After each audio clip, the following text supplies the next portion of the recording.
What personality does a narcissist have? Okay. So grandiose narcissism, people who are sort of have a sense of entitlement and they're self-centered. They might think they're better than other people, but they're also driven, assertive, extroverted, charismatic. These are people we end up in relationships with. We end up voting for them. We work for them, and then we kind of like them, and then we kind of hate them too. It's complex. You know, people are always like, how do you tell who's a narcissist? Who's a bad person? It's hard to know. If I meet somebody really narcissistic, I usually walk away going, I really like that person. What you see in the research is that people who are narcissistic sort of know it. But with borderline, you end up feeling gaslit sometimes. I love you. I hate you. Like, what did I do? Well, nothing. The person changed. Gaslighting. And you make people insane because they can't test reality effectively. And then they can manipulate you and exploit you. When I was little, I thought that everybody was good. And then I came across a couple of people that lied about everything. It's like, are they a witch? What's happening? They're not like you. You look around the room, you care about these people. They don't. Like, they will do bad things and that doesn't bother them. And you can't believe that because you can't believe anyone can do that. And when I get vibes like that, I start thinking psychopathy. So what is it that narcissistic people want? What are they looking for? Yeah, that's a real issue. Okay, Keith, let's start off. Can you give a very brief background about who you are and what you do? And then I have like more questions than we can possibly get to. Okay. So Keith Campbell, I'm a professor of psychology at the University of Georgia in Athens, Georgia, which is well-known for college football and not so much psychology, but it's where I am. I've studied, I did my undergrad at Berkeley. I finished up in social personality psychology at Chapel Hill. I did a postdoc with a guy named Roy Baumeister. My advisor was Konstantin Sedekidis, if you want to know the deep background. And I've been an academic for about 23 years in the field, studying primarily narcissism and sort of issues around the self. So I'm not a clinician. I'm not a clinical psychologist. I'm a psychological researcher. And I work with some clinical researchers, but my focus is research.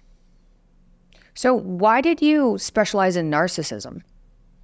Couple reasons. It was, I'll tell you the true story because one of my friends asked me last night. It's really curious. And the real story, I was in University of Wisconsin-Madison. And we were studying a process called the self-serving bias, which is this basic phenomenon you see with people is we like to take credit for success and blame other people for failure. So like if my students get an A on an exam, like, man, I'm smart. And if they get an F, they're like, Dr. Campbell, you've made it too hard. I'm like, yeah. And that's a useful thing because it keeps us feeling positive about ourselves. But I was curious if everyone did that, especially in close relationships, because what happens in close relationships, I'm with my wife and Keith, you did that. And I'm like, no, my wife did.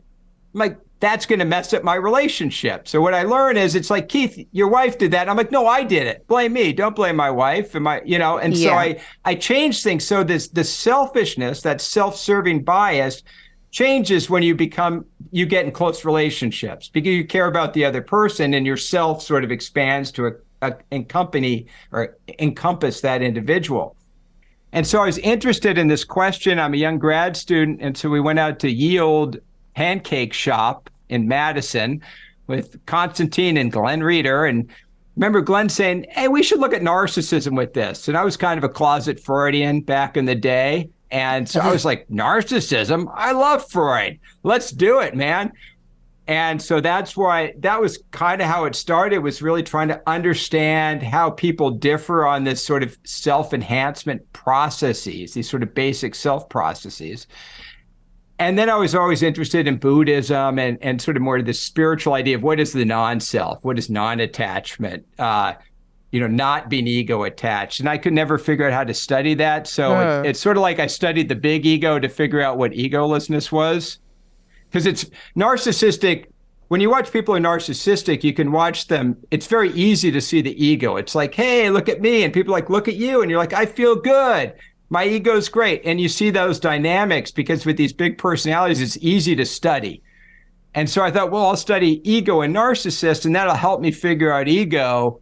But my goal wasn't to be a narcissist or treat narcissism. It was sort of more like, what is the ego and how can we learn to kind of let that go a little bit to be more connected?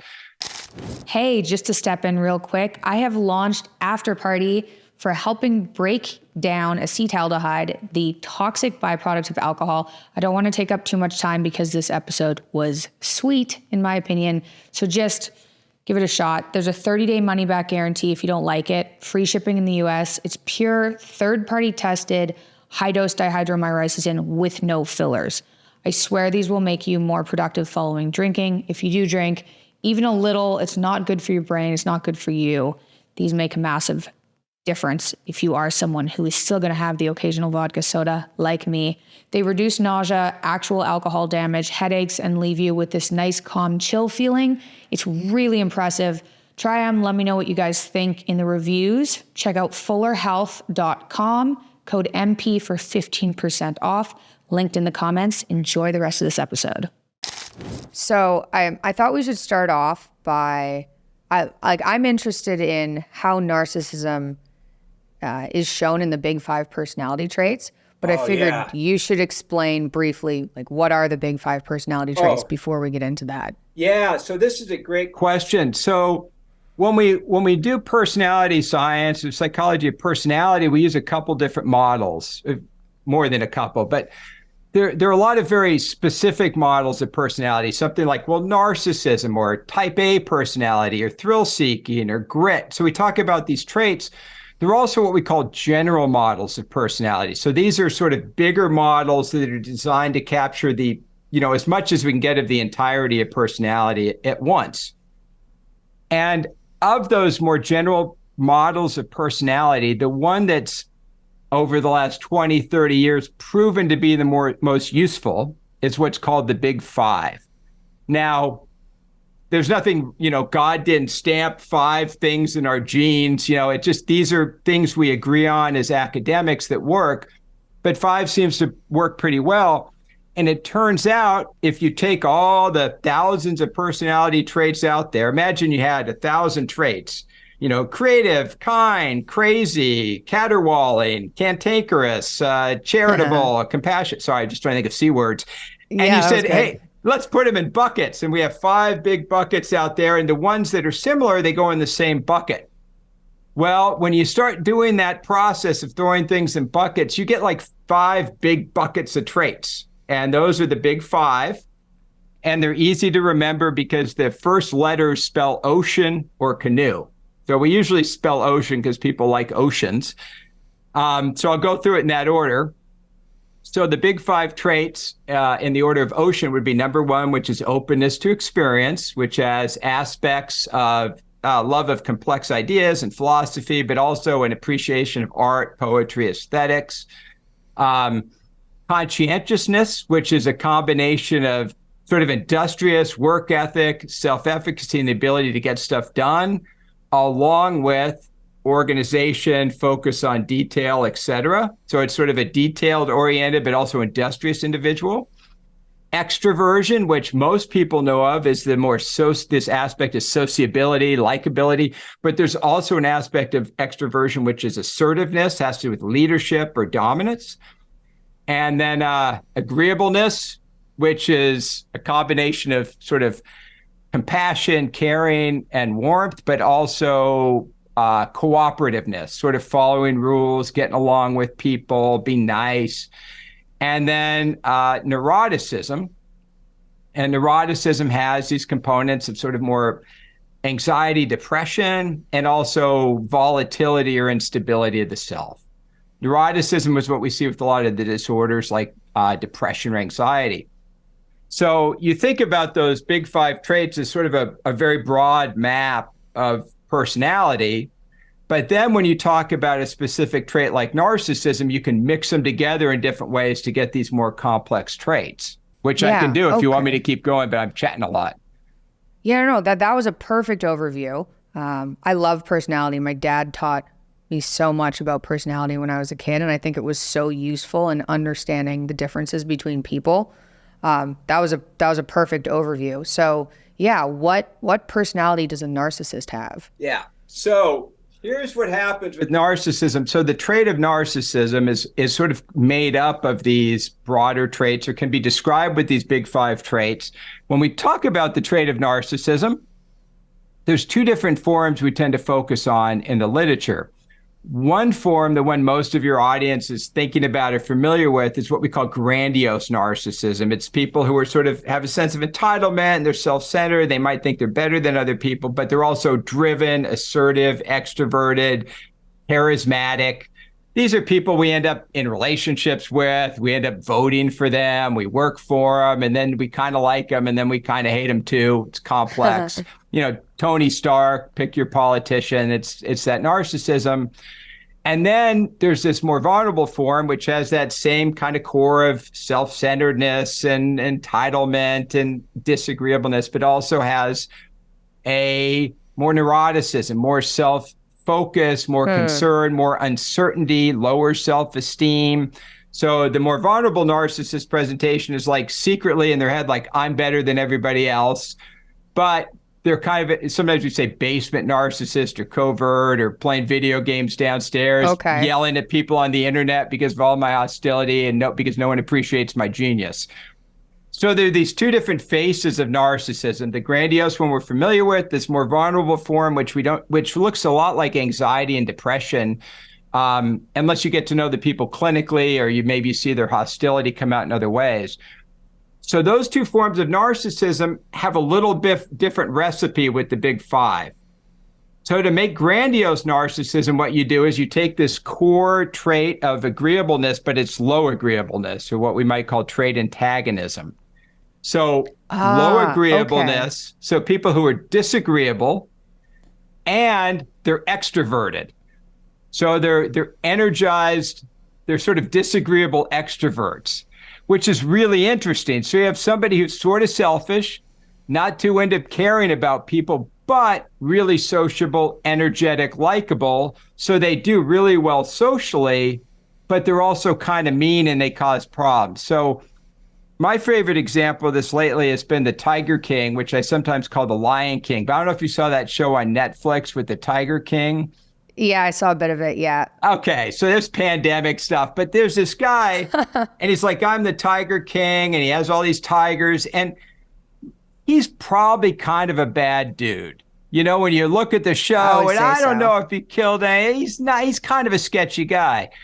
But you like the Tiger King. Why do you like the Tiger King? Why do you let this guy say he's the king of the tiger? I mean, it's rhetorical. I said, it's that extroversion. He's very energized. He has a lot of positive emotionality, a lot of extroversion, and that draws people to him.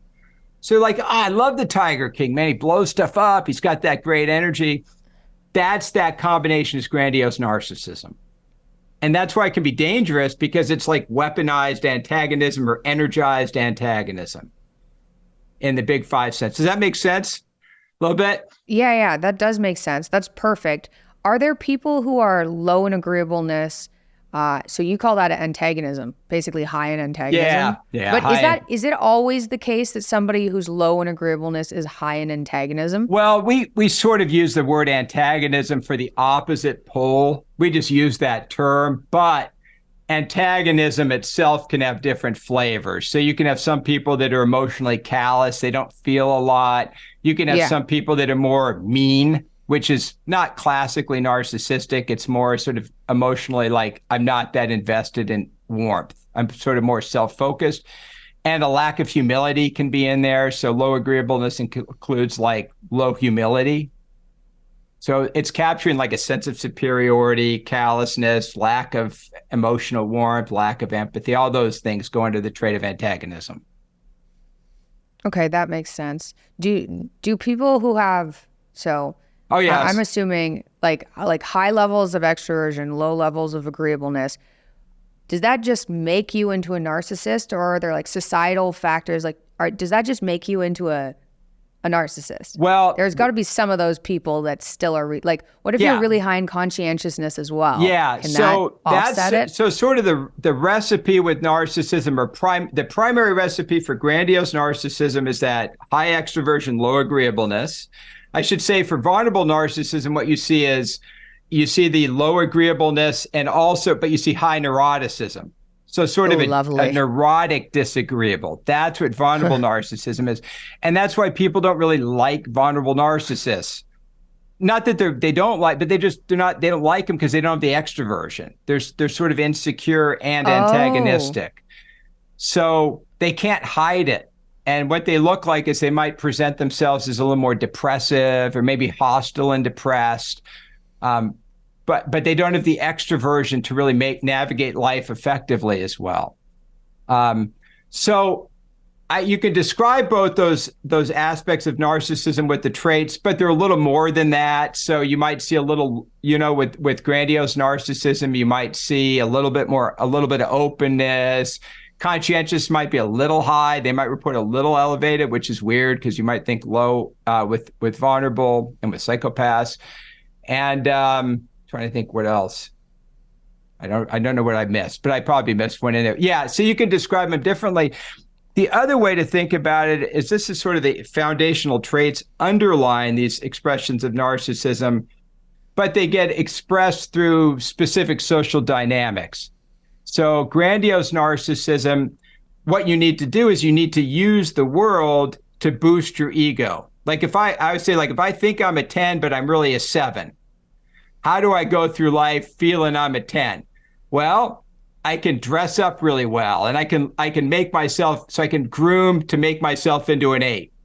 And then I can get a lot of power and money. So people kind of attracted to that. And then I can surround myself with people who tell me I'm great. And I can build a little posse around myself, build like kind of an identity bubble that keeps me feeling good. And when there's a chance to jump on a podcast with you, I can jump on the podcast. Hey, look at me, I'm great. I can go be popular. I can draw attention to myself. So I do a lot of these self-regulatory strategies that have to do with narcissism to maintain that ego. So there's a trait aspect to it, but there's also an interpersonal dynamic aspect to narcissism as well. Are you able to make narcissistic people, 1, aware of their narcissism, and 2, wanting to change? Or does the low agreeableness just, they don't want to change? It's a great question. So the old idea were that people who were narcissistic weren't really aware of it, that they just were kind of blind to this. But what you see in the research is that people who are narcissistic sort of know it. They might not use that term, but they might. But they will say, I really want to be a leader. I'd like to look at myself in the mirror. If I ruled the world, there'd be a much better place. People will believe whatever I like. They'll agree to a lot of those things.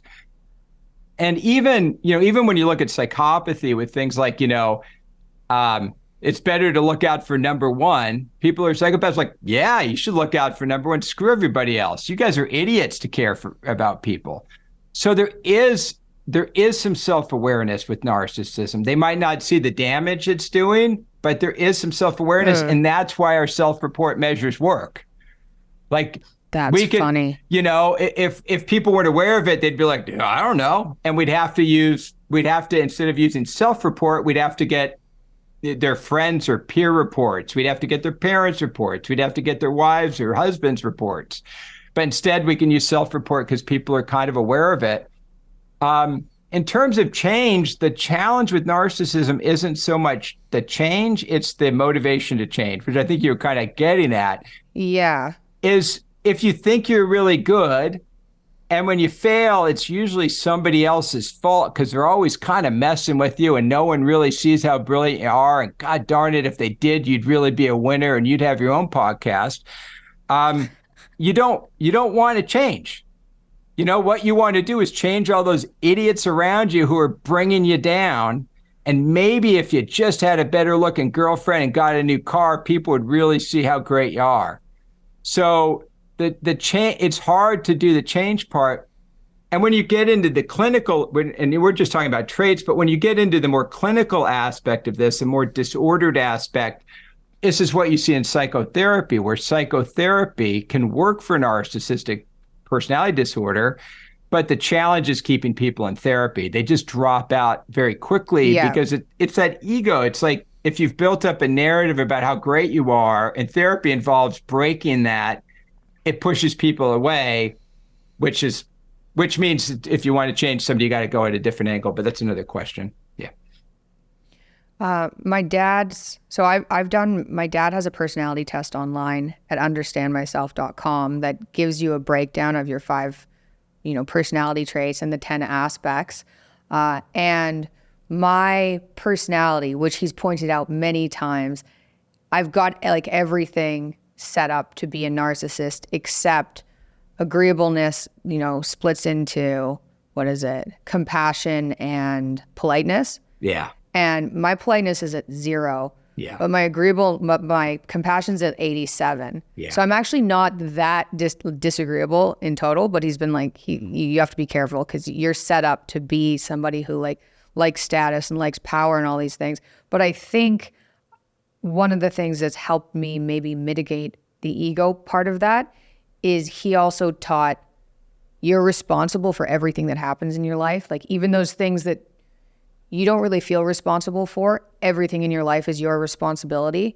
And so maybe there's a way to teach people who are more prone to narcissism that if they take, Jocko talks about this with radical responsibility for everything, as long as you don't blame other people for your problems. You think that's one way to mitigate this? Absolutely. So what you're talking about is like with the big, with these personality traits, you can take the 5 and then you can divide them each into 2 aspects, which I know your dad has done. And Colin DeYoung, your dad's student, who's brilliant personality guy. I know Colin pretty well, but I know he's looked at those aspects and they're really useful. And one of that breakdown is exactly what you're talking about. It's the agreeableness.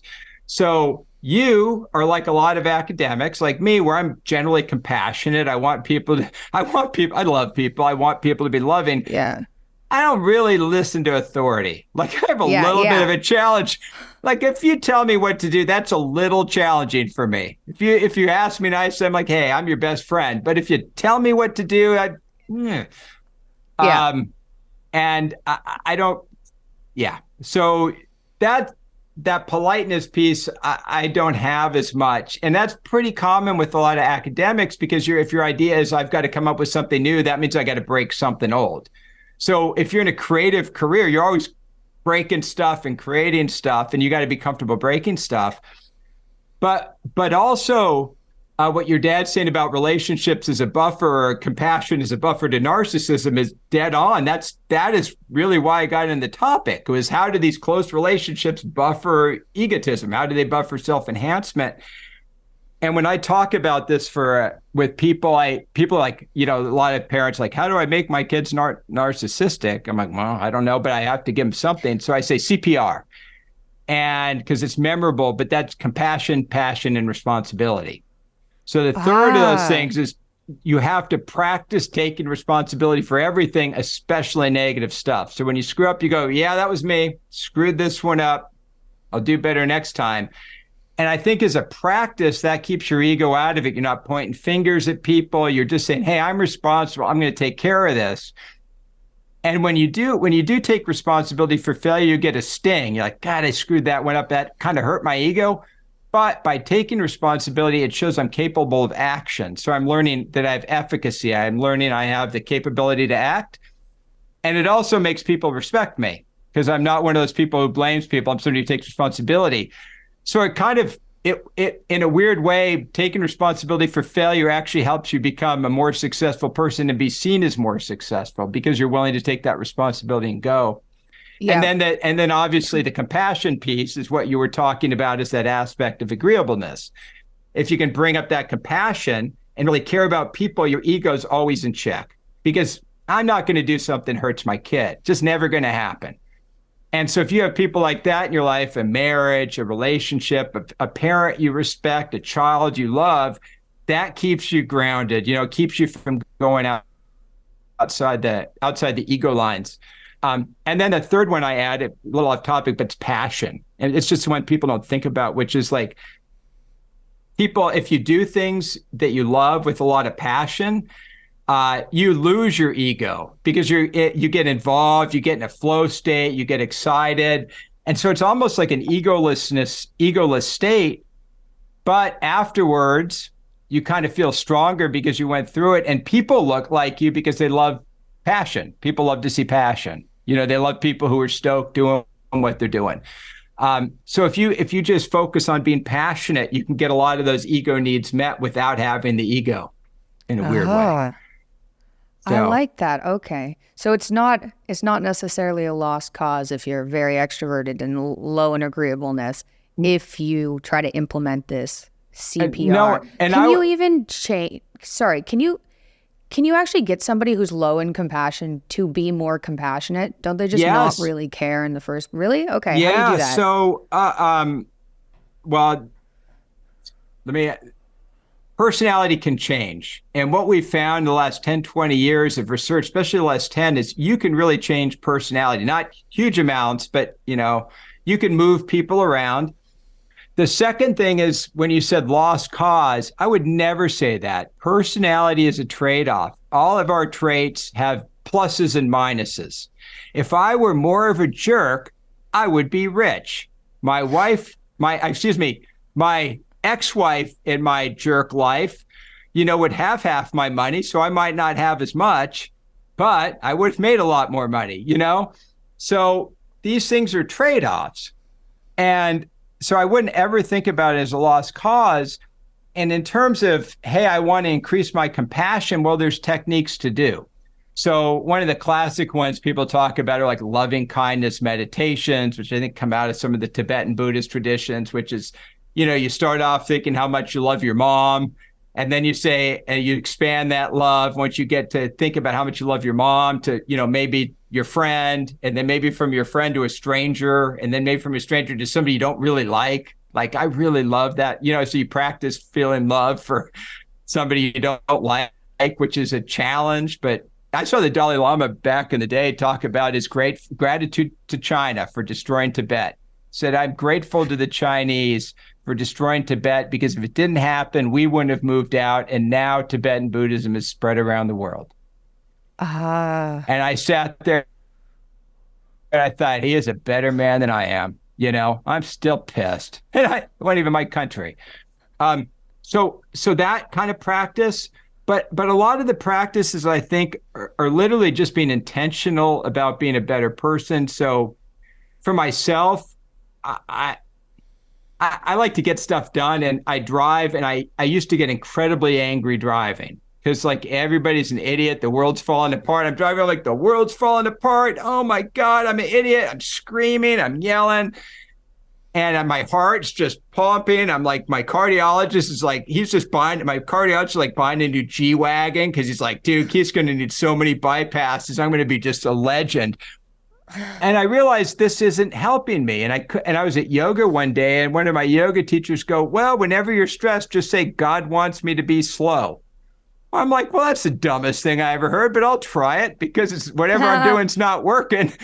And so whenever I get frustrated, I start going, well, God wants me to be slow. I just started doing just a very, very basic behavioral intervention. This is like just the basic cognitive behavioral therapy. I mean, I could have just had a rubber band or something, It worked. Just took a few months of doing that. And pretty soon I became a not aggressive driver. But it's dedicated action and intention over time towards a goal. It's a practice. So you make it a practice to be a nice person. I'm going to be a nice person to people. I'm going to just shake hands, be nice. And you say, I'm going to do that. When I'd fail, hey, that's okay. You're never perfect, and I'll get better. So I'm a big believer in, if you want to be a different person, just make an effort. And if you do that over time, because what happens is you start being, in the case of nice, you start being nice to people. And at first it's not going to work because people aren't going to believe it. But after time, people are going to be nice back to you. And you're going to get reinforced for it. And you're going to start going, oh, this being nice to people helps. People like me. And then you're going to get attacked because you did something, you got canceled. You said the wrong thing, I won't even say it because I'll get canceled. I don't want to do that. And then everyone attacks you. But because you're nice, people are like, hey, don't kill Keith. He's a pretty nice guy.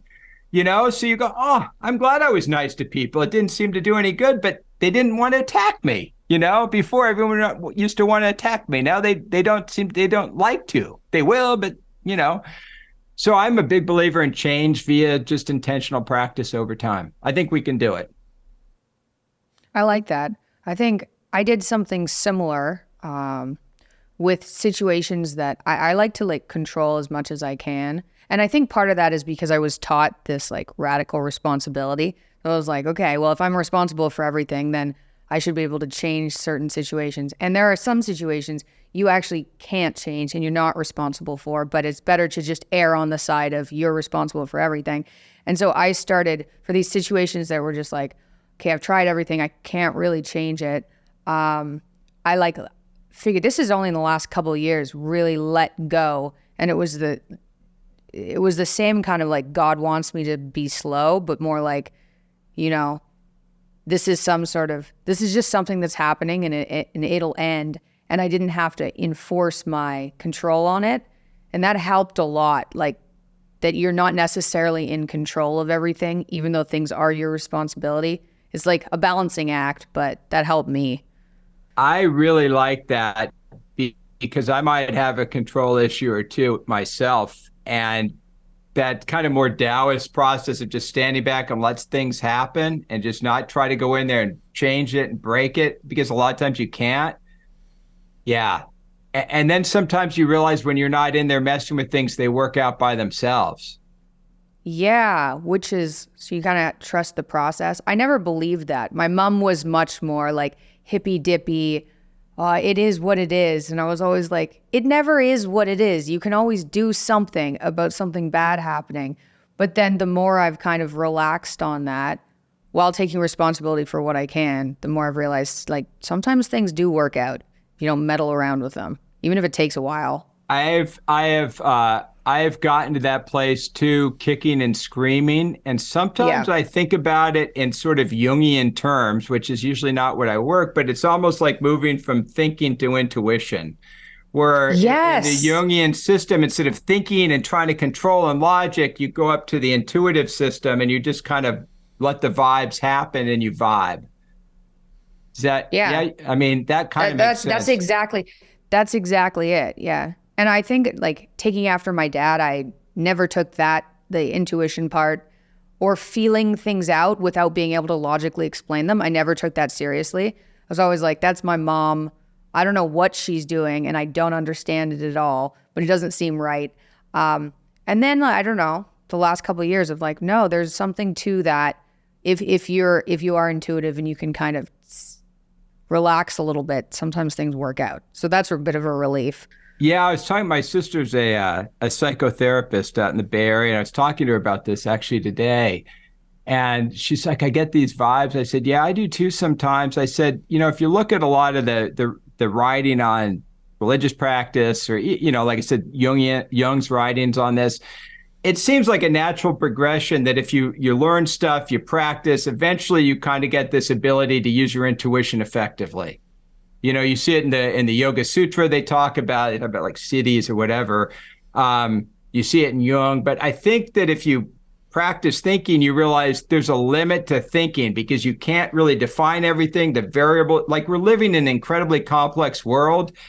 And us academics, we kind of cut the world into a real small box. And I go, I could figure out that box, but like, dude, that's not the world. That's the box you made. But the whole complicated thing, like maybe your thinking part isn't enough. That's really useful at times, but you got to kind of use and this is Jung talking about your intuition. You need to recognize patterns at a deep level and sort of start navigating those patterns, like swimming through the patterns of life. Okay. That's cool. I didn't know that was Jung. I'd figured when I started kind of tapping into that and realizing that was actually real. I didn't even know that was real. What did I notice? Because we don't teach it. It's our fault. I mean, I'm a personality. So yeah. Well, it's also like it's hard to explore. It kind of sounds woo, yeah. And I figured out like once I started seeing patterns and realizing that it was real. I thought intuition was a recognition of patterns that you couldn't logically explain, and your body's giving you these signals because you've learned what the pattern means, but there's nothing logical going on. So sometimes it's just better to go with that feeling, especially if it's strong, than to try and figure out because maybe there are too many variables involved and you just can't explain it to yourself. But I had no idea. It's very hard to predict complex systems. Look at meteorologists or economists or anyone else. They're terrible at it because it's hard. It just doesn't, because our models they break down with complexity very quickly. And if you're in a complex world, you have to use a different kind of decision. In the old days, they go have oracles. And people are like, well, why would you have an oracle? You're an idiot. Well, the Dalai Lama went to an oracle, or the Greeks went to an oracle. Because in a complex world, that kind of work. The oracles, think of the Vikings, like that show Vikings. You go to the oracle goes up to the clouds, he talks to the gods, it goes down to the underworld, talks to the gods, and the oracle gives you some kind of vague information. And that sort of sparks your intuition, and that makes you go. They're doing that because how else do you make a decision in an incredibly complex environment with limited information? Like, well, I got to find the guy with the vibes. Or the woman with the vibes, the vibe woman who's, sitting over a gas chamber in Delphi, and I'll ask her what she thinks, and she'll go into a trance and tell me something. I got to run with that. Yeah, it's very interesting.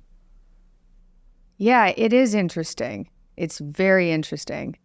So if the personality traits that can lead to narcissism, if they're low in agreeableness and high in extroversion, are men more likely to be narcissistic, or do you see a pretty even split?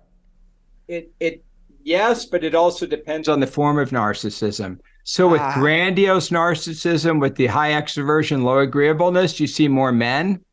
When it gets to the clinical disorder or the narcissistic personality disorder, it's about 75% men with the diagnosis.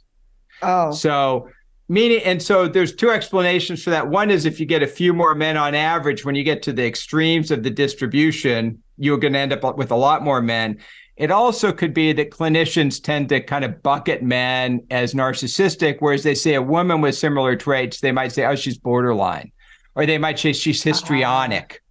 So they might use a little different language. So something like histrionism, which is really the extroversion, this diva-like disorder, they might use that instead of narcissism. Whereas in men, they might say, oh, it's more narcissistic.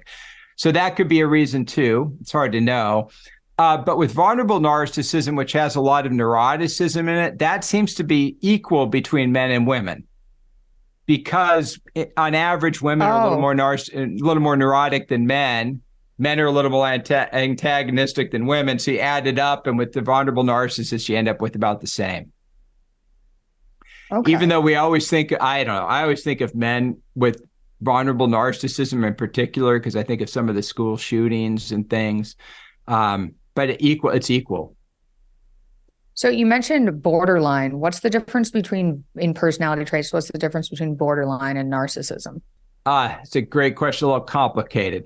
Borderline itself is the term borderline originally meant the line or the border between neurosis, which is sort of everyday unhappiness, misery, and psychosis, which is more extreme delusion. So the psychoanalyst said the borderline between those, that's why they call it borderline. It's not a good term for it. So that's what it means. You're like, you're borderline psychotic, but that's really not what it is. What it is, it seems like when I talk to people who do this work really well, is that at core, it's difficulties regulating emotions. So it's really loaded on trait neuroticism, primarily with this emotional dysregulation. But you also see some antagonism. You also see some a lot of neuroticism with some antagonism and some low conscientiousness, some impulsivity, when you get behaviors like cutting or things that you see with borderline. So it's kind of a disorder, but when you look at it like a trait, it looks like narcissism, but with more neuroticism and less conscientiousness. It's kind of, sometimes the clinicians almost talk about it as like less well-formed narcissism, like narcissism is when you got it together and you have a well-structured defense mechanism, and borderlines when it's not quite as well-structured. And that's kind of the Kernberg-Kohut. Sorry, this is getting a little wonky with old school psychodynamic stuff.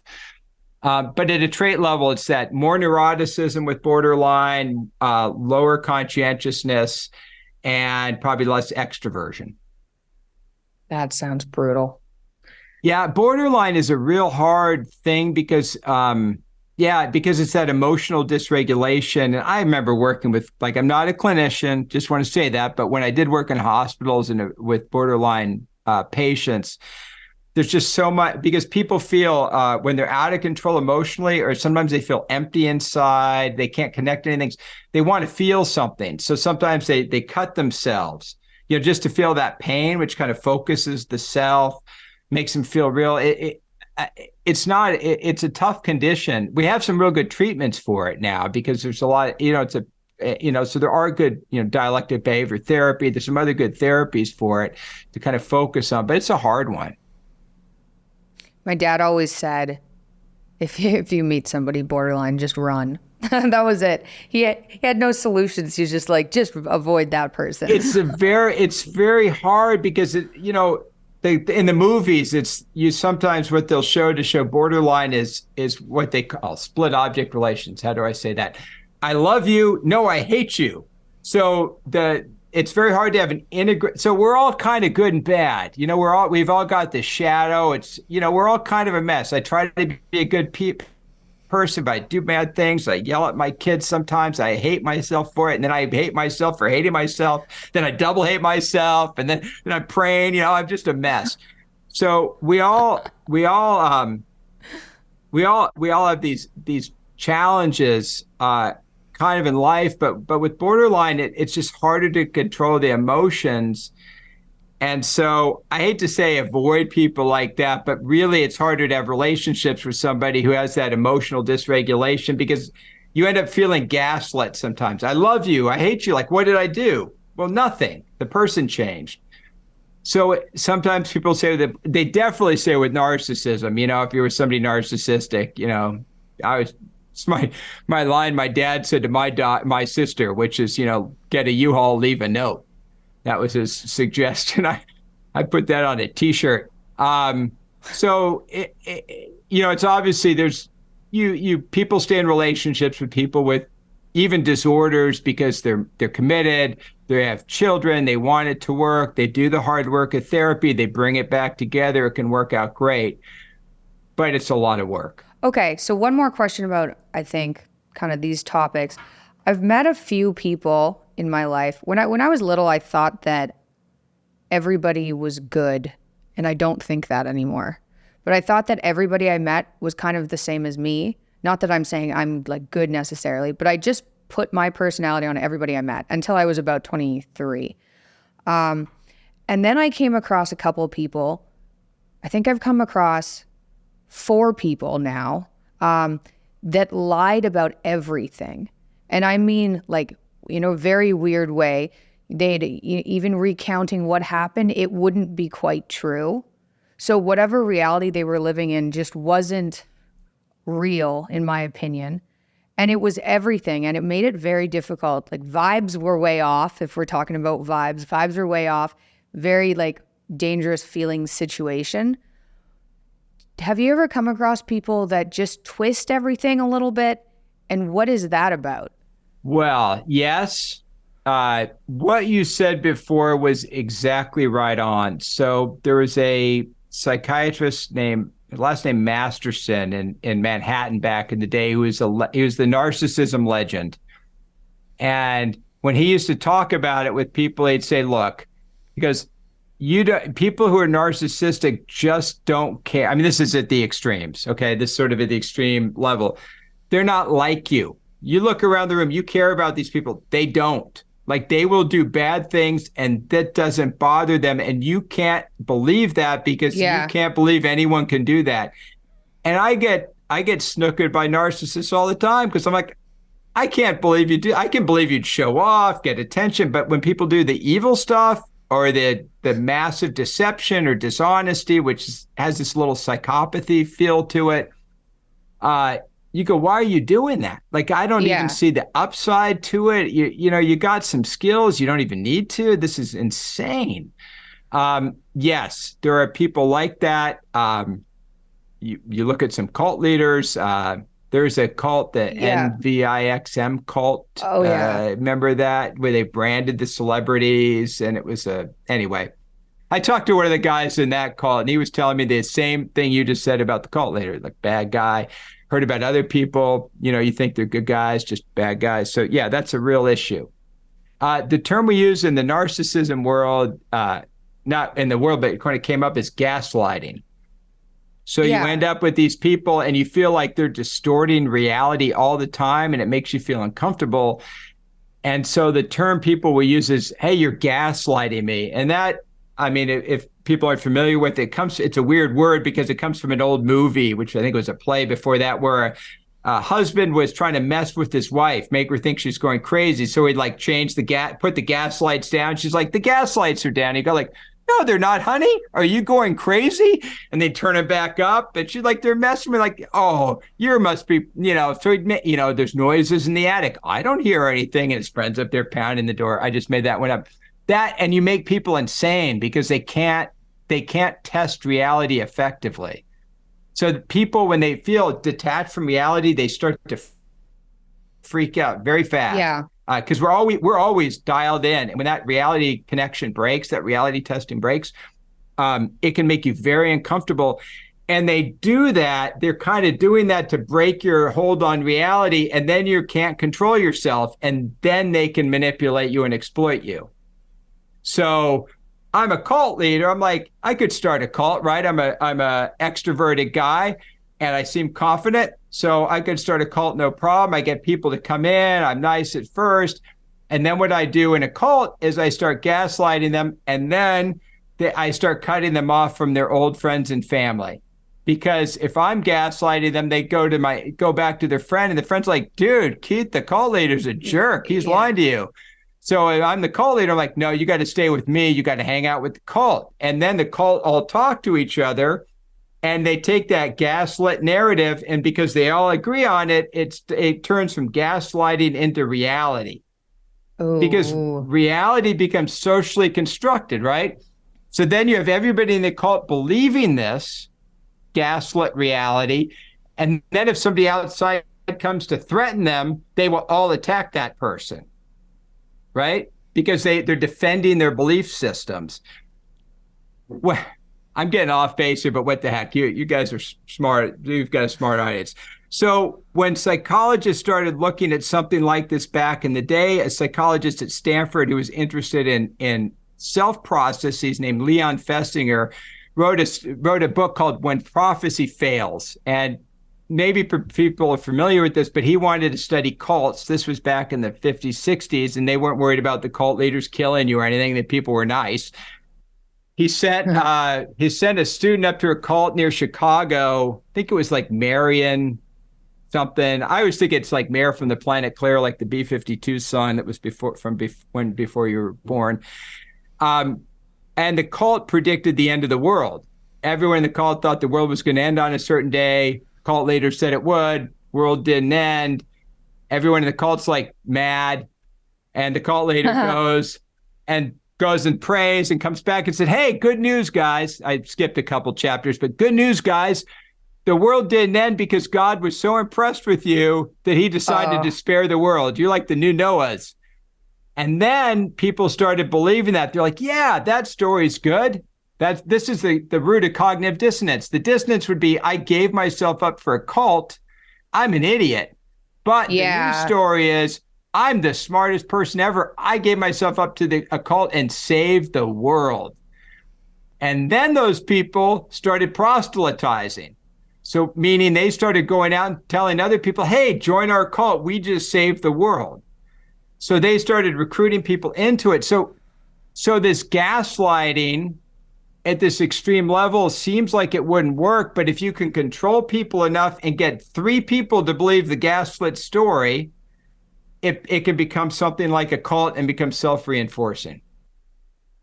That's terrifying. Absolutely terrifying because you just watch the world and it has been one big Festinger experiment. It's unreal. Yeah. Yeah. I think I understand that better after meeting a couple people that really confused me, where it was just like, I'm like dizzy after talking to you. Like, what is that about? It's like, are they a witch? I don't even believe in witches, but like, what's happening right now during this conversation? I don't understand what's going on. It's just the weirdest experience. And when I get vibes like that, I start thinking psychopathy. And what is psychopathy versus narcissism? Well, they're kind of this. They're kind of cousins. I don't know. But when I think of that real exploitation, real manipulation, real intentional, that real kind of nefariousness, a lot of narcissism, classic narcissism is, hey, look at me, I'm a big deal. And if people look at you and you're a big deal, you're okay. Like you're fine as long as you feel like people think you're cool. But when you're out there really just systematically breaking people and destroying them in a malicious and intentional way, it kind of spills into psychopathy and even sadism. And you get vibes like that, just get the heck out of there, because you don't need that in your life. And people will sneak up on you because they're good at it. I've voted for some real bad politicians because they're pros. And the people who go through life like this are professionals. So don't blame yourself for getting taken advantage of because they're good at it. It's what they do. Do you think, so there's one person in particular, I don't even know if they were aware, because I would say that's not true. I know that, and once I figured out what was going on, I was like, okay, that's not true. That's not what happened. That this entire framework of is wrong. And I don't know if it was manipulation, but it seemed so deeply entrenched that they were believing it. So it was harder to pick up on because you weren't, normally when I lie, which I really try not to do, I am acutely aware that I'm lying, and it's for a purpose. Especially when I was a teenager, it'd be like, oh, I did something bad. I don't want to get in trouble, and I'm going to lie about it. Very top level, surface level lies. And this kind of manipulation of reality that I'm talking about, it feels like that person believes what they're saying. Yeah, you're going to be a terrible narcissist feeling guilty lying to people like that. But I know exactly what you're talking about. I'm trying to think if we have some great research on this, and we don't, because I think this is deep stuff. I know in a lot of the evolutionary work, they talk about lying, that if you believe it yourself, you're more effective at it. Yeah. And you almost get the sense of there's this sort of confabulation, like people are just making up reality and they're like, I'm just going to go with this reality. And if it doesn't work, I'll just drop it and go with another one. There's a movie called Regarding Henry back in the day, and I can't even remember who was in it, but I just remember they had a great character like that who was kind of a mimic and would just sort of embrace these roles, very narcissistic. So I think that, or I know that is a thing because I've experienced it, and I do get the sense like you that there is people, it's almost like they just put on this outfit like it's real, but you also see where they'll cast it off and just grab another one. You're lying. Okay, well, this is what happened. Well, dude, that's a lie too. Yeah. You don't even know what the reality is. Well, that's not how I operate. I just put on an act. And then when I get my needs met, I put on another act, and I'm just going real fast, making this all work. And when you see people, so when I, people always like, how do you tell who's a narcissist, who's a bad person? It's very hard to know directly. So I'm talking to somebody, especially in a short communication, it's hard to know. If I meet somebody really narcissistic, I usually walk away going, I really like that person. Yeah. So what you need to do is you need to either look at their history of relationships so what you'll see with somebody like you're talking about is you're going to see train wreckage through their life. You're going to see damage. You're going to see lost relationships, bad, broken business deals, dishonesty, maybe criminality if you're dealing with some real impulsivity. You'll see a train wreck. They did not get through life killing it up to that point. They might hide it, but it will be there. So always in relationships in particular, see a history of that person. Look at how they relate to their parents, the whole thing. And then the other thing is look at how they treat people they're not interested in. So, maybe somebody's, you're a high status person. So maybe it's really interested in you, but they go, how are they treating the wait staff up here? How are they treating how do they treat the bellhop at the hotel? How do they treat other people? And what you'll see is people who are narcissistic, it's harder for them to sort of treat people who are below them, in quotes, on the social hierarchy, treat them like humans. because it's a status thing and they think they're better. So sometimes you can see it that way. You can see flashes of meanness or things, but it's real hard to tell. I think, yeah, it's so creepy. I had no idea, like, until I met a couple of people that I was like, oh, wow, you're not even in the same world as me. I had no idea that even existed. I couldn't fathom how that existed. It's really, like, the human brain is so complicated. It's crazy. And the older I get, the more I learn how complicated, like, belief systems are and reality and, ugh. I've been doing this a long time. I don't really understand the human condition, and I've really tried. I also think, and we don't have great data for this, but I hear stories like that. I also often wonder about early trauma. Yeah. Because trauma is something that doesn't turn you into a narcissist, but it does. Because trauma can go all sorts of ways. Like it can make you depressed. But it's associated with all sorts of negative psychological outcomes, sexual abuse, emotional abuse, physical abuse, all those kind of things. Other, being in a war zone when you're a kid, whatever, losing a parent, having an alcoholic father, all those kind of things can lead to trauma and people trying to build a life to kind of not have to go through that again. And again, it's not specific to narcissism, but I think when you see people where there's a break in their personality, that can be something that to at least look at as maybe a source for it. Now that makes it like sad, right? Because a couple of these people I met that twisted reality, and I was like, every sentence you say, there's a lie in it. Like, it's bad. Had really difficult things happen to them really early on. And so when they go back and say, well, this is what my life looked like, and you see all these train wrecks, but you're like, oh, but these really terrible things happened. And that kind of is what made the train wrecks. So then if you're a forgiving person, that's dangerous. I feel like just avoidance is better. I think it's, in terms of, if it were my dad I'm talking to, I'm like, be avoidant, just stay away. It's not worth people have to go through stuff. On the other hand, I think it's useful to have compassion for people, even when sometimes they're kind of bad people, because you see there's a source to this and they were at one point a victim. And I think, and like I said, we're all good and bad. We all can be bad people. We might not think we're being bad. I could, yell. I guarantee you there is something I stressed or yelled at my daughters about for 5 or 10 years that I thought I was helping them be better people. And really what it was my own fear about the future, or something from my childhood that I was projecting out to them in an effort to save them from my past that wasn't their issue.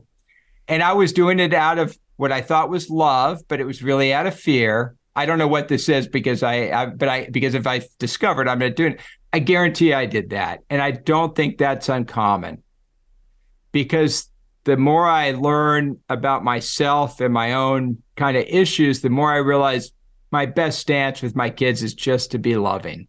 Like everything else is kind of nonsense. Like if I can be loving and be present, everything else takes care of itself. But, especially when I was younger, I was trying to, I got to get them this way. I got to get them this way. I got to, and coming from a good place, but also coming from fear. So I think that having compassion for people is useful at some point. Yeah. Some point in your journey. Agreed.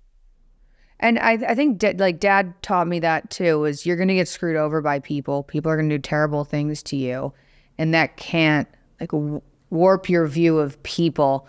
And I'm concerned, at least at this point, I'm a little bit warped in my view of people. I'm like, hey, just don't, my go-to isn't trust anymore. It's distrust until I trust. And I think that's because I had really terrible boundaries for a long time, where I was just like, everybody's good, trust everyone. And then I got hit really hard a number of times. It was like, oh, so then I've just gone into the other direction. But compassion with actual boundaries is somewhere where you want to end up. Yeah.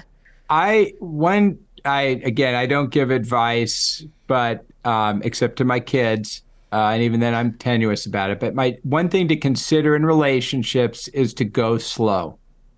if you're stepping into just take your time, because when I hear about people kind of get hit by really narcissistic or psychopathic partners, often it's a very, they'll say love bombing in the common parlance, but often it's very quick, it's very dramatic, it's very emotional. And I just say, go slow.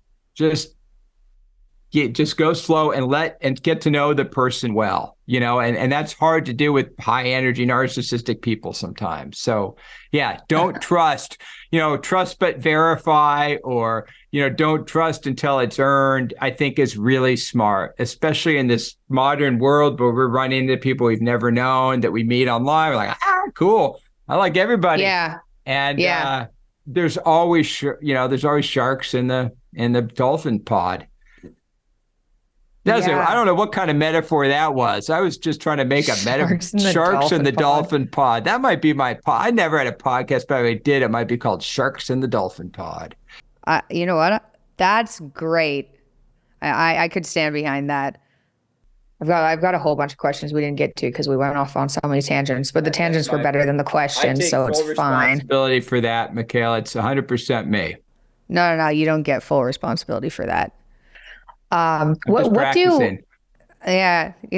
it's helpful. That's been very helpful to me. It also gives you a feeling, like I said, I like the feeling of control. If you take responsibility for everything, it does stabilize you. Then there aren't these external factors that that might wreck my life. That might wreck my life. This is wrecking my life. It's like, no, it's all you. You're like, oh, okay. And then I also don't get jealous of people, because I look at people's success and what I see as hard work. And I go, I could be that successful too. I just got to sacrifice these 3 things, and I'm not willing to do it. But God bless that person who did. I respect them for that. Yeah. Just makes it better. That's great. That it does make it better. Otherwise you just walk around jealous and resentful and miserable. Resentful. You guys are crushing it. I'm just a loser. Yeah. Respect people for doing it. The reason I'm not there is because I chose not to. I might not think that, but that's what happened. It's up to me. Yeah. Or maybe you chose other things too, right? Like people also look at people who have tons of money and all this, and what exactly did they have to lose in order to get there? They didn't just end up there. They either worked flat out. Maybe their relationship suffered. Maybe they don't have kids. Maybe they don't spend any time with their kids. It's not just yachts. There's very often a price that you do not see for what people have that looks really exciting. Yeah. World's complicated. Very. Yeah. So what is it that narcissistic people want? What are their goals? What are they looking for? So the simple answer to that is sex, status, and stuff. That's kind of how I just shorthand it in my own mind. But the primary goal would be something like social status and esteem, or attention seeking, or maybe in the clinical literature they'd say admiration, ego needs. So you're looking for something, and a lot of times that's associated with status. So when I say sex, status, and stuff, that's kind of how it spills out. I want multiple sexual partners, attractive sexual partners, arm candy, because this was my dissertation. It's basically I want somebody who's a high value mate so that it makes me look good. I don't care about the emotional stuff as much. I care more about status.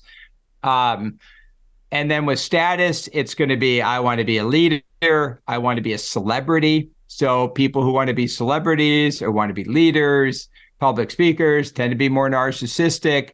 This is me. So it's not a slam.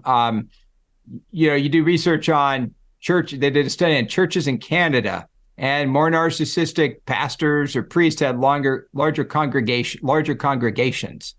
So it's that status piece, and then stuff. It's material goods that convey social status. These are designer handbags, designer watches, fancy cars. I love watches too, but they're status thing.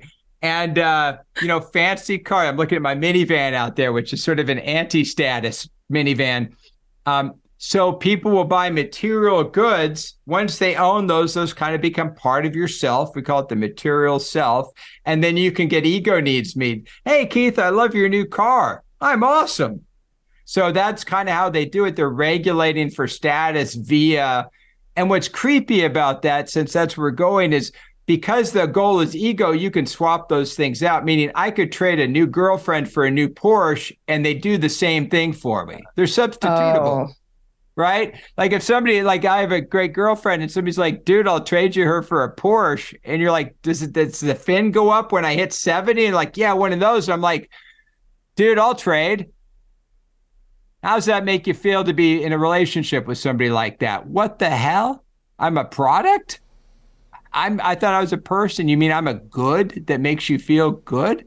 And you would trade me for a Porsche just because the back went up at 70 miles an hour? How do you, that's not good. How do you tell, because I know throughout my life, I'm definitely more attracted to extroverts than introverts. I'm extroverted. I want someone else who's enthused about everything to maybe a ridiculous degree. And so I'm sure women are attracted to these. And I like people who are disagreeable too. I feel like, and this could be wrong, I feel like they're less likely to lie to spare my feelings, which I don't like when people do that. So, but what do you think about narcissists and lying? Like if they're high in conscientiousness, does that kind of hinder that? Because they don't care if they hurt your feelings, or are they prone to lying? They're prone to lying, but I'm trying to think of like I really did this big diary study. I can remember the stacks of paper in my office 15 years ago, and we looked at it. I don't think we published a lot on it. I did do one chapter with a student looking at honesty and narcissism. And I think it does predict dishonesty, but I think it's primarily going to be in sort of self-enhancing ways. So it might predict cheating if it's a way to get ahead. So cheating on a test to get ahead, making up data so I get attention for a paper, lying about my success so people think I'm a big deal. So it might be lies that are directed toward those things. You're also more likely to lie if you care about yourself more than others. You're more likely to lie about them. But here's where it gets complicated, which you mentioned, the agreeableness pieces. Really nice people will lie all the time when you start collecting lie data. And when you look at it, they go, well, those are white lies. Yeah. What does that mean? Well, I didn't want to hurt your feelings.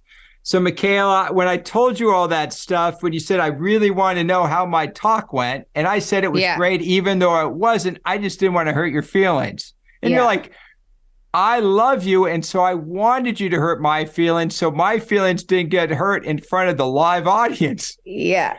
But the person cared too much, they couldn't do it. So there's a lot of dishonesty, which if you get a guy who's kind of like, I've dialed this back a whole lot because I've lived in the South a long time and softened it. I was in a, I'll just tell a story. I was in a meeting with a faculty member and he walks in. I'm like, well, dude, I guess you're not a rising star. You're not a superstar, but you're doing pretty well.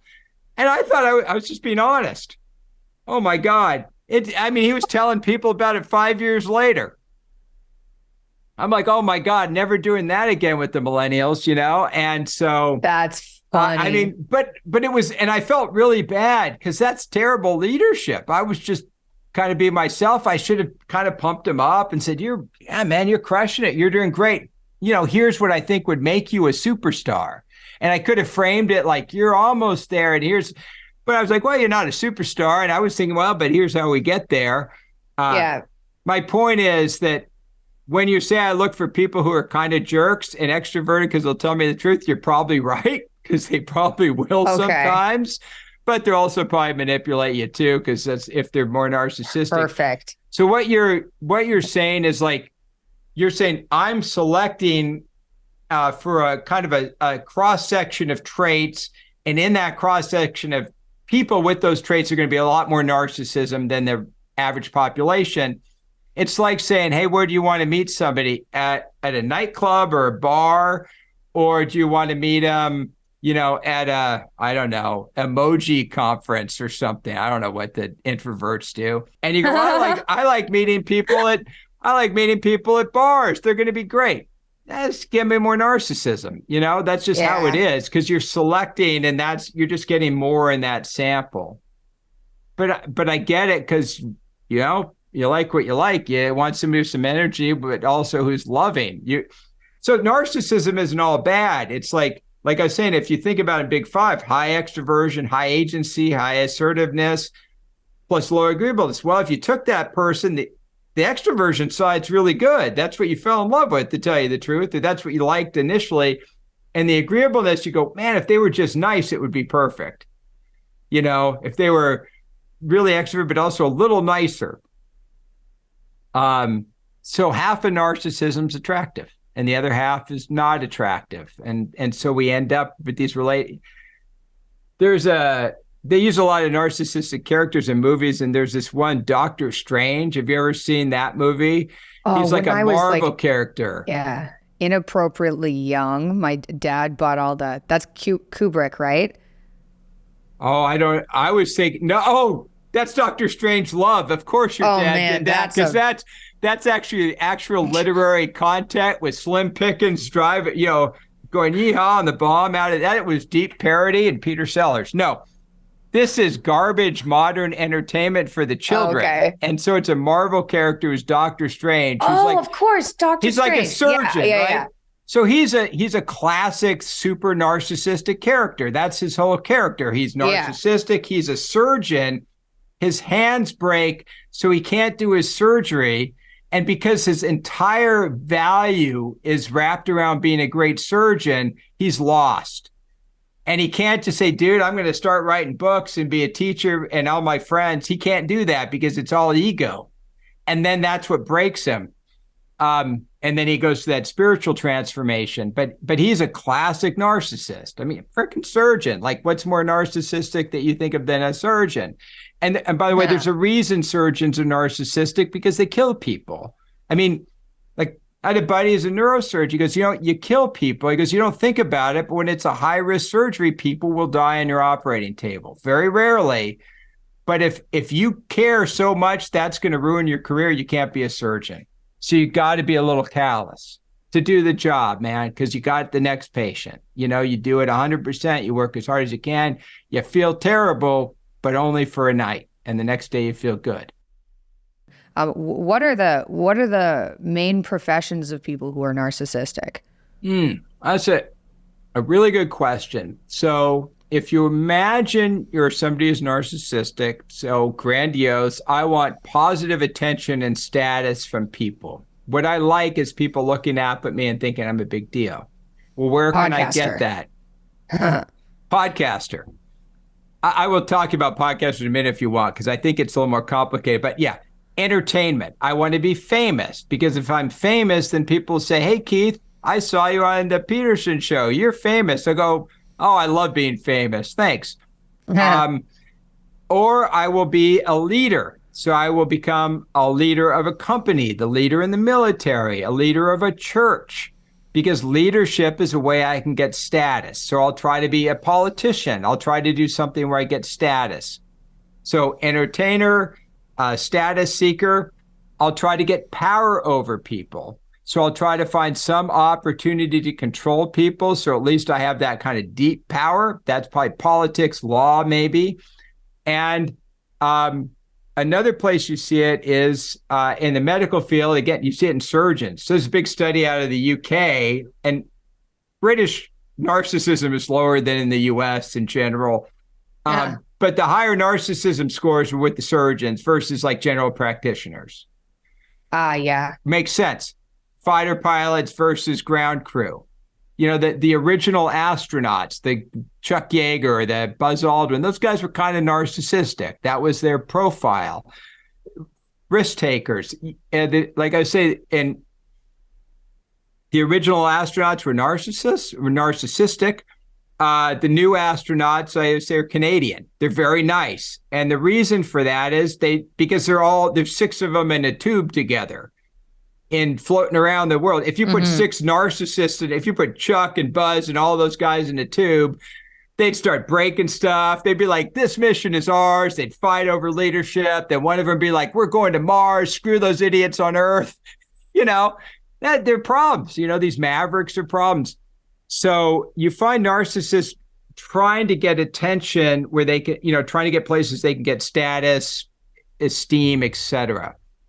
Your podcaster comment was great because I've done a lot of podcasts, and usually in a podcast, you end up chatting with somebody for an hour or two, and it turns into kind of a real conversation. Sometimes you talk off air for half an hour afterwards. Yeah. Sometimes you end up becoming buddies with people. And if you're a podcaster, you can't fake it. You have to be authentic or it's not going to work. Meaning, so like Joe Rogan's a nice guy. Oh, yeah. He's a nice dude. And if he were a narcissist and was a fake BSer, that would have come out. I talked to the guy, would have come out in the first 30 minutes. I would have figured that out. But when you do old school television, you go in there and you do a piece, like you jump on there, you got 2 minutes to say something clever and everybody looks good. And, so if you do old television, like the celebrities are there sitting there and then the people run out and do the puff up so you got the shine off them. And then they do their fake smile and you do your 5-minute shtick and they're gone. You can be really narcissistic and do that job. I mean, that's perfect for narcissists. So I think when they, Dr. Drew from the show Love Lines and a guy named Mark Young, he's a real good dude. He's an accounting professor at USC. He's a really nice guy. And they were interested in celebrity narcissism, which is a really interesting concept or question, and no one can get data on celebrities. So what they did was before all the Love Line shows, Mark would show up in the green room, which is where, I'm saying this for your audience, I'm sorry, but the green room is where you kind of hang out before going on a show. And so he'd hang out in the green room, chat with the celebrities, and he'd give them a version of the narcissistic personality inventory and a couple questions, have them fill it out, not put their name on it. So it was totally anonymous. Because that's the only way these people would do it is if there's no way to trace it. Put them in a big bag so we could never find out. But when they went through the data, it was fascinating because the highest scores for narcissism, the celebrities were the reality television stars. And the second highest was stand-up comedy. Then it went to actors, and the bottom were musicians. So when you think about it, you kind of interpret this, who knows, it's one study, but people who want to go on reality television generally are being famous for being famous. I chatted with Chris Williamson about that, who you must know Chris, but he was on that Love Island show. And it was really interesting because he's not like that at all, but he has such great insight into it. But he's like, yeah, that's pretty much it. Just shallow and narcissistic, not much more to it. Stand-up comedy, you got to be narcissistic because you stand in front of a room of 1,000 people who are going to mock you and heckle you, and you got to go to war with them. It's like being a professor, but they're kind of drunk and up for a good time, so it's harder. It'd be like me teaching, but the students were wasted and if they heckled me, nothing would happen. So it's fun, but it's more of a contest. And what happens with musicians is if you're too narcissistic, you can't play in a group. So I talked, because I'm in Athens, Georgia. Yeah, Athens, Georgia is kind of a music town. So we're the home of the B-52s and REM and Widespread Panic. A lot of these kind of old groups came out of here, and there's a lot of musicians. So I talked to them about it, and they laughed, and they said, oh, yeah, that's what we call like lead singer syndrome. So sometimes, and they go, yeah, in Athens, when that happens, we just send you to Nashville. So that's funny. So they're using social control that if a musician gets too big of an ego, they can't play with different groups, they can't be humble. They just we'll send them to Nashville with the other egomaniacs and they can kind of do their thing there. So I think there's, the way we set up fame, some is more conducive to being narcissistic or being a diva, and some suppresses that more. Yeah. I had a couple questions about social media because I think you've done some social media and narcissism research. And so, I wanted to get your input on selfies and Instagram and narcissism. And then I had a question that I want to ask before I forget it. But what I assume is people who are more prone to take selfies are more prone to being narcissistic. Is that accurate? So when we looked at the data, it's a little nuanced. People who are more narcissistic are more comfortable taking and sharing selfies. Oh, comfortable. So comfortable. They boom, do it, share it. With grandiose narcissism, and they're more likely to share selfies, but it's a certain kind of selfie. So with narcissists, you're more likely to see full body. You're more likely to see more skin, and it's more likely to be a true selfie. Whereas people who are agreeable will take a lot of selfies, but they're often with other people. So they like capture a picture with their friends and send it to their friends. And that is something that's more associated with some trait agreeableness. So the selfie itself can have a little different connotation to it. And people who are more vulnerably narcissistic, so sort of narcissistic, but with a lot of neuroticism, they'll do selfies, but it's really hard. So they'll do a selfie and they'll struggle with it because it's important for them to get good feedback, but they're not really sure. So I talked to a couple influencers. I talked to one reporter who did some in-depth reporting when people used to do that on social media influencers. And what it sounds like to me is that life can be very challenging, because what we see is somebody confidently putting out one snapshot in Dubai or wherever they do selfies, I guess Dubai and the beach. And what's behind the scenes is a lot of stress and a lot of taking 5 or 15 shots and maybe going through 100 shots, trying to get the right one, and then putting out there and hoping the world thinks they're a legend. Does that make sense? So with vulnerable narcissism, it is even, it's really hard to take selfies, but they still do it, but it's work. So in general, narcissism, more selfies, but more individual, more body. And again, it's more about status and looking good versus looking about being like you're close or connected with people. That makes sense. I don't think I like taking selfies. I hated it so much. The first one I had to do, I had to fake it. How did you fake it? Well, it's like a journalist. It's like I did a paper. It's like, we want a picture of you with the selfie. And I'm like, dude, I feel like an idiot. He's like, I'll just put your arm out and I'll just take a picture. So I just held my arm out and he took a picture. So I look like a selfie. It does, though, grow social media platforms, which grows an audience, which allows you to grow a business. So what happens then? Social media, when they built it, I look at it this way. It's like social media runs on ego. Not all ego. It can also run on cat humor and anger. But what makes people want to post and share? Well, it's ego.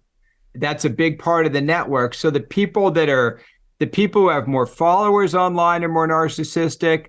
The people who post more selfies are more narcissistic. And so what that means is when I go on Twitter or Instagram, when I look at all the people, I'm going to see a world that's overrepresented or oversaturated with narcissism, because the people putting out all the content. So my network from the other side, I'm going to say, God, this is a narcissistic world. It's not, it's overrepresented in terms of who's posting online. But what you're running into is the absolute problem is we all need to have a social media presence if you want to build a brand and get money so you can feed your children and pay your mortgage. So you have to do it. And people struggle with this if it's not natural to them. So if you notice, like, I'm not on Twitter because I love to talk to people, but like on Twitter, I hate all the angry stuff. And I'm just kind of like, I want to have a discussion without fighting in politics. So I start a Substack, but I can't even write it because I'm like, everyone's going to get pissed off. Who needs that nonsense? But it sucks for my brand. So what I should do is suck it up and do it, or I should hire somebody to be my ego to go out there and promote me. And in the media world, that's called a publicist. So you would hire a publicist and go do publicity, and that would be a way to professionalize it. But the truth is that if you have an ego or a comfortable self-promoting, it's a real advantage in the intellectual world just to get your ideas out there. And it didn't used to be that way, but now it kind of is. And so interesting. you That kind of got landscape to, is, yeah. you kind That of got to landscape's just suck it changed. up and go for it. Oh, totally. Yeah. Oh, Dude, my favorite who was an advisor of mine, my favorite academic was a guy named Chet Insko, who was kind of on the spectrum, which was rare for a guy born in the 30s. He'd wear like what would he wear? Light blue pants, a blue blazer, and New Balance blue tennis shoes every day, same outfit. And he couldn't really talk to people, but God, he was smart. He knew he was like one of the first great attitudes researchers. One of the greatest conversations of my life with him was in the bathroom, uncomfortably at the urinal because he didn't understand social relationships, explaining why Pavlovian conditioning and two-value logic and Heider's balance theory of interpersonal attraction were all the same model fundamentally. Great conversation in the bathroom urinal with this guy who didn't know how to relate to people. He never would make it in the modern world because he's not a self-promoter. But nowadays, you kind of got to do it. The problem is we select for self-promoters. It hurts science or it hurts other things because we're pulling so much for self-promotion. We're missing skill. So that's it's just a tough world. It's just the nature of it. But yeah, you kind of have to train yourself to do this stuff. I'm very comfortable with podcasts because it feels like authentic conversation. I'm not comfortable going out there and saying, oh, I'm a legend. I mean, fuck. that's probably good though. It's good for my marriage. Think most people. Yeah. I don't even think most people. The crazy thing is that marketing does actually seem to work. Like I was talking to a contractor the other day who said he was buying these classes online that taught you how to like get rich quick using drop shipping and stuff like that. And I know that there are people online who've made money that way, but he certainly hasn't. He's spent a lot of money that way. And I was like, don't those kind of scream? I was like, you have to be careful because some of those kind of scream scam, no? Feels a little but apparently scammy. it doesn't. Yeah. It's like apparently it doesn't scream scam to everybody, even if some people look at it and you're like, well, that's definitely not real. I notice I'm always curious about people selling courses about how to get rich. Yeah, you always wonder if you knew how to get rich, why are you selling courses? Why aren't you in Maui? I shouldn't say Maui, I guess, because but you know what I mean? Fiji right now. Yeah. Yeah. And then how did you get rich? Did you get rich by selling courses? And is that what you're teaching people to do? Some of those courses teach you to sell courses. It's like a course on course selling, kind of meta course. I don't know. I've had people say sell a course. I'm like, dude, I think I've done courses for people. It's cool. I just I couldn't do it myself because I got to get my self-esteem up. That's what I need to work on, my self-esteem. Then I can sell a course. Self-esteem. You'd sell a great course. What? No, I'm all in favor of you. No, I know. It's just when people oh, do a course online. I'm like, man, I can't even tweet. It's hard for me to do all that. Like, I just like it. It's good to have a publicist and stuff because self-promotion's hard. I mean, and I got a big personality. It's not like I have any problem with the extroversion piece. I just was raised that if you're promoting it yourself, you're kind of a loser. Like rude. Yeah. Talking to my students today, talking about vulnerable narcissism, and there was a school shooter in Santa Barbara back in the day, and there's been so many of these now, but one of the things he wrote in his manifesto was, I'm going to go shoot people because I'm going to show them who the real alpha male is now. And I said, if you're hanging out with a bunch of guys and somebody calls themselves an alpha male, I can tell you one thing, they're not an alpha male. That's all I can tell you. Because if you just hang around with high status men, no one does that stuff. If a guy, it's loser material. Guys are quiet, and you hang around with people that are incredibly accomplished, you will never know because they won't say a thing. One of their buddies like, oh, you know my buddy. Yeah. People don't say that because that's just gross. It's just not what I mean. I speaking for men, just men don't do that. Successful men don't do that. That's kind of what boys do. Not even boys. Boys are cool. No one does that. It's narcissistic. So the self-promotion comes hard for a lot of people. Yeah. Yeah. That's probably why. Now, so at the beginning when I was growing my Instagram, it was pretty painful. Everything you do is painful. Every bit of content's painful.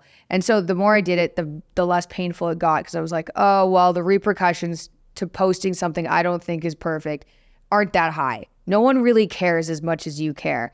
But I have somebody else doing social media, so I don't have to do it. So then it solves that problem. Right. But what you did was you outsourced that to somebody else, which is the best thing to do. It's still your content. I mean, they can just take your content and they can do the promotion stuff and they can deal with the people online. And you don't have to put yourself through that all the time. I find it very difficult, but some people are very natural with it. And that's really positive. And people are different. I just do the fun stuff. That's like replying to comments and things and sometimes posting the odd selfie. But like I've managed to outsource just constant content uploads, which is and then you don't have to be on it all the time like a job. Yeah. Too. Yeah. Then you have outsourcing a lot of this is hard, and like the new media world where you've got to run the whole show yourself is really hard for people. This new world is awesome with social media, but it's also just kind of Wild West in ways. It's cool. I don't know. Yeah. Well, Keith, that was very interesting. We went in a bunch of directions I wasn't planning on going. That was good. Thank you for coming on. I thought that was really a fun conversation. Yeah. The part about intuition, that was good. I like that. Those are the kind of similar conclusions I've come to. That was helpful. Yeah. Ask your dad about it because he knows Jung better than I do. I've only made it most of the way through the Red Book, and he's probably read the Black Book too. But I do think I think that's what Jung was really working on with intuition. Yeah. I'm going to have to try those. I've been meaning to like delve into that a little bit more, but I want to delve into that because that's interesting. Yeah. Our models of psychology are not dumb. We're pretty sophisticated, but still our understanding of the human condition is very, very limited. There's a lot more to do.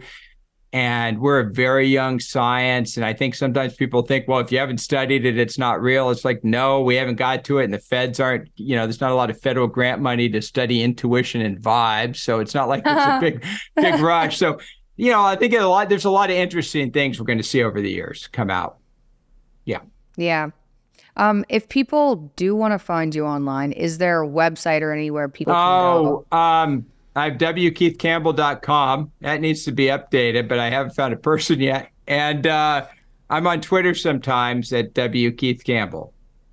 And that's perfect. About it. Yeah. Okay. Well, thank you for coming on. Oh, that was fun. Thanks so much.